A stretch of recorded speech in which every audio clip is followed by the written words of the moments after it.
I was doing my Lusby housing market update video, and I uploaded all the numbers into ChatGPT, was running some analysis, and I came across this sort of shocking conclusion, and I wanted to kind of go over it with you. Anybody who's interested in the Lusby housing market, you're going to want to see this.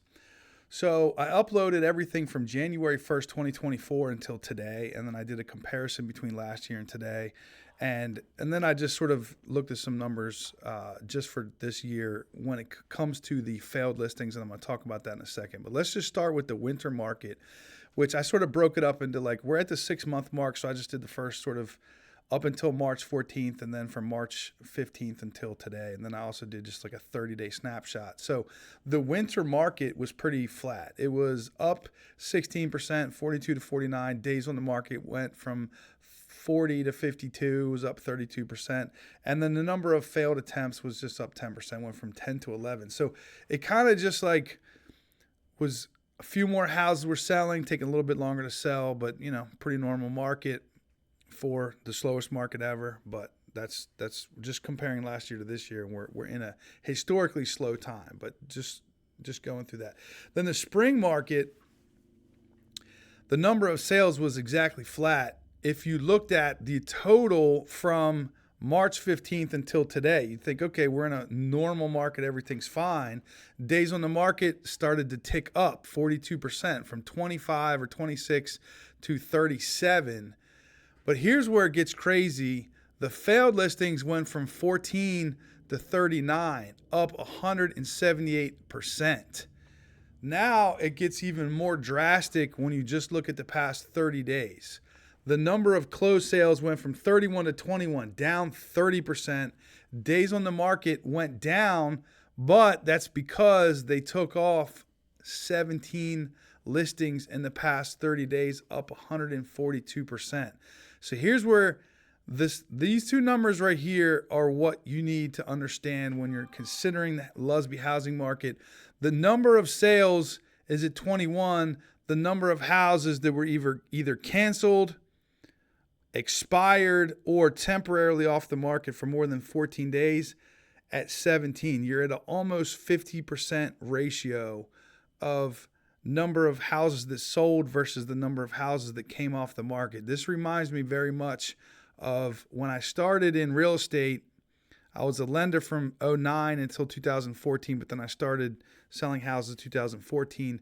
This is what the market looked like in a tough area where you had almost 50% as many houses failing to sell as selling.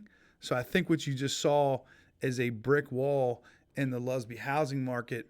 I broke it down by the price ranges, and there's really nothing that comes out of this because the majority of the houses are between the 250 and the 400K price range and the 400 and 600K price range.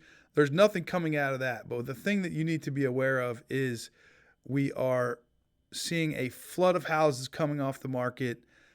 There is a little glimmer of hope, and that is the houses that did sell, and this is only looking at the sold listings, 16 days for houses that are priced right. There still was 21 sales, 31 sales last year. So we're down 30%. Keeping in mind, this is the worst market ever. So it's like a frozen market with the number of houses that are just coming off the market as people are giving up, going through the roof. Would you call it a buyer's market? I would say no, because in 16 days, you're still able to sell these houses that are selling, but they have to be priced right. And not only that, you have to have a buyer for them, because you could be perfectly priced right but not have a buyer. What you're seeing is just buyers walking away. What is that from? Interest rates, number one. Doge and politics and just a freaking out about the market in general, number two, and then also just people believing that the housing market is just not for them.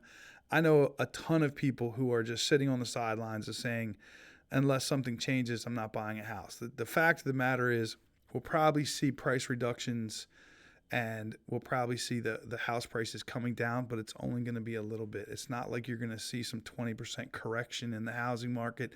This is not Florida. What you're just seeing is sellers giving up, buyers giving up, total frustration, aggravation across the board. It's just tough out there. So what's my advice? My advice if you're selling a house is you just have to price it right, Probably gonna have to wait a little bit longer, but I wouldn't give up. Honestly, I don't think you should take your house off the market. If you're a buyer, I would say that the good houses are still selling quickly. You don't have like carte blanche to come in and tell somebody they have to give you, 6% in closing help and replace the roof and all the windows that have broken seals. And, you can't just push the sellers around. But I would say that the buyers and the sellers both have their like finger on the trigger of like, screw this, I don't even want to do it. Everybody's frustrated right now. So if you're a buyer, I would say you can't push the seller around, but there's more opportunity than there was before. Get out there and find your house and see if you can get 3% closing help. See if you can get, the things fixed that you want to have fixed, and give yourself a little bit of room to negotiate. But don't think that there aren't a rack of houses that are still selling in 0 days, 1 days, 2 days. There still are. The good houses are still selling quick. So thanks for watching.